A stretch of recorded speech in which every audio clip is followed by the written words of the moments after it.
नमस्कार, मैं हूं देवनाथ पांडे और आप देख रहे हैं हमारा खास प्रोग्राम जिसका नाम है गैंगस्टर। और इस प्रोग्राम में हम आपको सुनाते हैं उन गैंगस्टरों की कहानी जो जराइम की दुनिया में एंट्री मारते हैं और किस तरह से हर तरह के अपराध करने में उनका हाथ होता है। तो आज के इस खास एपिसोड में हम बात करने वाले हैं मध्य प्रदेश के उज्जैन जिले का एक छोटा सा यानी कि 20 साल का गैंगस्टर दुर्लभ कश्यप, जिसकी कहानी हमने अपने अगले एपिसोड में भी सुनाई थी आपको कि किस तरह से एक 20 साल का लड़का उज्जैन में अपराध को इस कदर अंजाम देता था कि उज्जैन के लोग उससे त्राहिमाम करते थे। लेकिन आज की ये कहानी थोड़ी सी अलग है। आज की कहानी ये है कि आज जिस तरह से आप लोग मांग कर रहे थे कि दुर्लभ कश्यप जो कि मध्य प्रदेश का कुख्यात गैंगस्टर था और पंजाब का कुख्यात गैंगस्टर जिसका नाम है सुक्खा कलमा, इन दोनों के ऊपर स्टोरी बनाई जाए। आप लोगों की डिमांड आ रही थी तो हमने सोचा क्यों ना इन दोनों में कंपैरिजन किया जाए कि आखिर ये दोनों ही कम उम्र में क्यों जराइम की दुनिया में एंट्री मारने की कोशिश की इन दोनों ने। तो सबसे पहले आपको बताते हैं दुर्लभ कश्यप के बारे में। वैसे तो दुर्लभ कश्यप के बारे में हमने पहली वीडियो बनाई थी अपनी, लेकिन जिस तरह से दुर्लभ कश्यप के बारे में थोड़ा सा ब्रीफ करना यहाँ पर ज़रूरी है कि दुर्लभ कश्यप शुरू में अपने माँ बाप का तो इकलौता लड़का था ही। शुरू में पढ़ने लिखने में बहुत अच्छा था। उसके माँ बाप भी सबकी तरह यही सोचते थे कि उनका बेटा भी बड़ा होकर डॉक्टर बनेगा, इंजीनियर बनेगा, जैसे कि हर माँ बाप अपने बच्चों से उम्मीद रखते हैं। लेकिन दुर्लभ कश्यप जब 16 साल का हुआ तो उसे लगा कि ये सब करके तो कुछ नहीं होने वाला, उसे कुछ अलग करना चाहिए। और उसने फिर शुरू किया एक ऐसा खेल जिसका अंत हुआ उसकी मौत के बाद, जिसका अंत हुआ। तो दुर्लभ कश्यप आता है फेसबुक, जो सोशल मीडिया की वेबसाइट है फेसबुक पर आता है और वहां पर लिखता है किसी को भी पूरे उज्जैन में किसी भी तरह की दिक्कत हो, किसी का जमीन कब्जा हो गया हो, कोई किसी को परेशान कर रहा हो तो बताएं, हम उसकी मदद करेंगे, उसकी फीस लेंगे। अब जो ये उम्र होता है 15 से 16 साल के बीच का जो उम्र होता है, ये इस उम्र में कई सारे लोग ऐसे होते हैं, कई सारे बच्चे ऐसे होते हैं जो ऐसी चीज़ों से प्रभावित होते हैं। और दुर्लभ कश्यप के साथ भी ऐसा ही हुआ। दुर्लभ कश्यप के साथ कई सारे युवा उस उम्र के बच्चे ही कहेंगे यहाँ पर, क्योंकि 18 साल से अगर आप कम हैं तो बच्चे ही होते हैं। तो कई सारे बच्चे उसकी गैंग में शामिल हो गए, मतलब पूरी टीम खड़ी कर ली उसने। और उसके बाद फिर पूरे उज्जैन में इन लोगों की दहशत होती थी। लेकिन एक दिन इसका भी खात्मा होता है और ये मारा जाता है। और ये तस्वीर आप देखिए, जब ये मारा गया था तो इसके शरीर पर 36 बार चाकू मारा गया था। और कहा जा रहा था इसकी मौत इसलिए हुई क्योंकि ये जब जेल से बाहर आया था, 2018 की बात है ये, जब ये जेल से बाहर आया था तो जेल से बाहर आने के बाद रात में 1 बजे चाय पीने गया था। और चाय पीने गया तो पहले चाय वाले से लूटपाट की इसने, लूटपाट करने के बाद वापस घर पे आया और फिर घर पे आने के बाद इसकी मौत ने इसको बुलाया वहाँ पर। ये दोबारा से वहाँ गया और वहाँ फिर से उससे चाय वाले से लड़ने लगा। तब तक चाय वाला भी काफ़ी कुछ तैयारी कर चुका था और चाय वाले के साथ, चाय वाला किसी दूसरे धर्म का बताया जाता है और चाय वाला भी अपने साथ कई लोगों को लेकर वहाँ पर खड़ा था। उसके बाद मामूली विवाद इन लोगों के बीच में फिर से होता है और जैसे ही चाय वाले की तरफ से कुछ कहा जाता है, दुर्लभ कश्यप कट्टा निकालता है और सीधे फायर कर देता है। अब दुर्लभ कश्यप कट्टा से फायरिंग करता है तो उन लोगों ने चाकुओं से इस पर हमला कर दिया। और जो दुर्लभ कश्यप के साथ में उसके सारे बदमाश थे, मतलब बदमाश छोटे गैंग के बदमाश थे जो, वो सब भाग जाते हैं और दुर्लभ कश्यप को वहीं दूसरे धर्म के लोगों ने, बदमाशों ने उसको मार दिया। अब ये कहा जाता है कि वो एरिया पूरा हल्लावाड़ी था या वहाँ पर इस तरह से था, लेकिन बड़ा सवाल उठता है कि आखिर इतने कम उम्र में गैंगस्टर बनने की ज़रूरत थी क्या। अब दूसरी कहानी आती है, अगर हम कंपैरिजन करें सुक्खा कलमा की, तो सुक्खा कलमा की भी कहानी कुछ ऐसी ही है। सुक्खा कलमा भी पंजाब का एक ठीक ठाक परिवार से ताल्लुक़ रखने वाला लड़का था। जब ये छोटा था तो इसके माँ बाप अमेरिका में रहते थे और ये अपने मौसी के यहाँ रहता था। तो इसके माँ बाप भी चाहते थे कि ये भी अमेरिका आए, वहाँ पढ़े लिखे, ताकि एक अच्छा इंसान बने। हर कोई यही सोचता है अपने बच्चों से, हर किसी को यही उम्मीद होती है।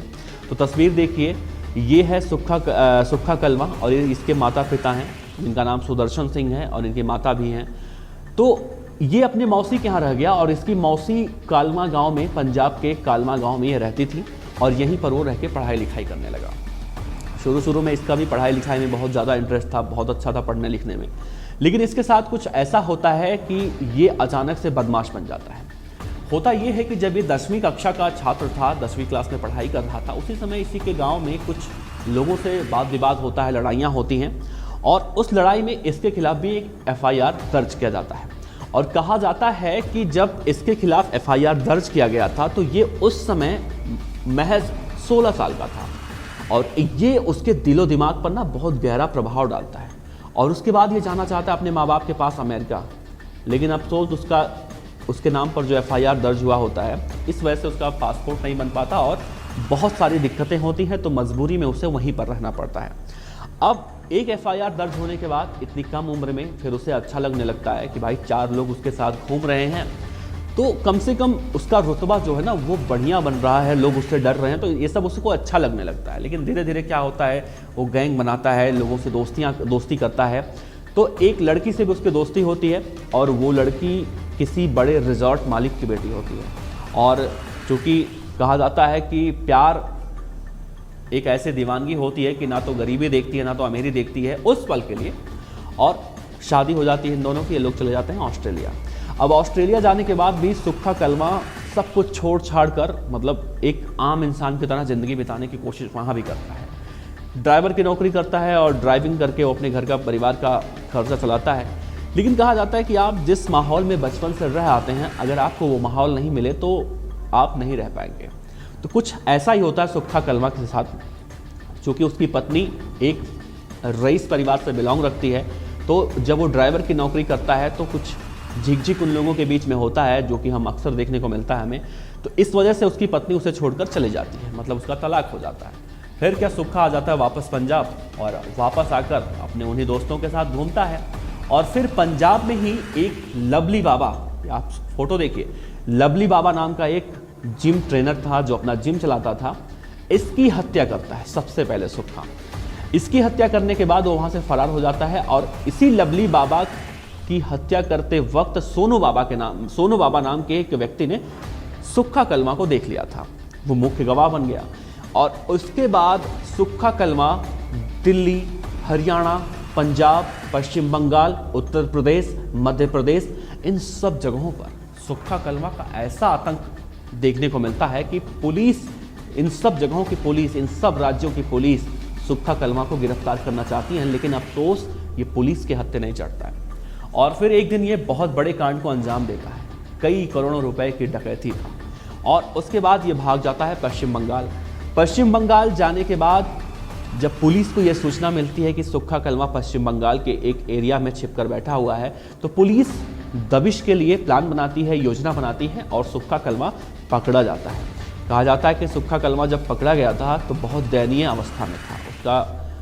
उसकी जो स्थिति थी, उसकी जो तबीयत थी वो बहुत ज़्यादा ख़राब थी। उसे लाया गया, इलाज कराया गया और उसके बाद जब उसे जेल में रखा गया तो जेल में भी वो फेसबुक चलाता था। अब सवाल उठता है कि आखिर सुक्खा कलमा जेल में फेसबुक कैसे अपडेट करता था, और जब वो जेल में कोई अपडेट करता, अपना पोस्ट कोई शेयर करता फेसबुक पे, तो उसके जो फॉलोअर थे ना वो बहुत तेज़ी से बढ़ते जाते थे। आज भी आप देखेंगे सुक्खा कलमा के नाम पे किस तरह से लोगों के दीवानगी देखने को मिलती है। कहा तो ये भी जाता है कि सुक्खा कलमा को ये मालूम चल चुका था कि बहुत जल्दी ही उसका एनकाउंटर होने वाला है या फिर उसकी हत्या होने वाली है। और एक दिन वो आता है जब पुलिस उसे पेशी पर लेकर जा रही होती है कोर्ट में, और कोर्ट में पुलिस लेकर जाती है, और जब वापस आते समय 2 गाड़ी से कुछ बदमाश आते हैं और सुक्खा कलमा पर फायरिंग करना शुरू कर देते हैं। और इस दौरान सुक्खा कलमा पर कुल 60 गोलियां चलाई जाती हैं। आप तस्वीर देखिए, ये सुक्खा कलमा जो जराइम की दुनिया का बादशाह बनना चाहता था, आज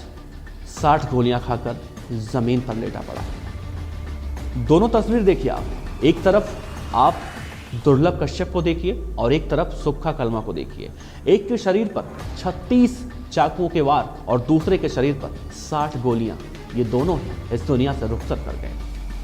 हालांकि ये पूरा मामला बहुत ज़्यादा सुर्खियों में आया क्योंकि पुलिस कस्टडी में इस कुख्यात गैंगस्टर सुक्खा कलमा की हत्या की गई थी। पुलिस पर भी सवाल उठने लगे, पुलिस ने भी इस पूरे मामले में धरपकड़ तेज कर दी।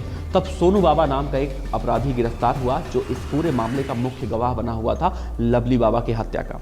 तो सोनू बाबा ने कहा कि जेल से मुझे लगातार सुक्खा कलमा धमकी दे रहा था कि अगर तुमने लवली बाबा मर्डर केस में गवाही दी तो बाहर निकलूंगा तो तुमको मार दूंगा। और इसी वजह से उसने, यानी कि सोनू बाबा ने सुक्खा कलवा की सुपारी दे डाली और सुक्खा कलवा का भी इस तरह से अंत हुआ।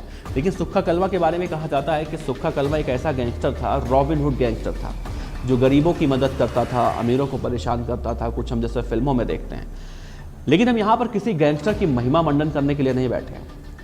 हमारा मकसद, हमारा उद्देश्य सिर्फ और सिर्फ इतना है, आप इन दोनों कहानी से एक बात समझिए कि दुर्लभ कश्यप के माता पिता अगर उसे सही समय पर, जिस उम्र में था वो, उसे सही समय पर अगर अच्छा रास्ता दिखाते तो शायद वो आज इस दुनिया में जिंदा होता और एक अच्छे इंसान की ज़िंदगी गुजर बसर कर रहा होता।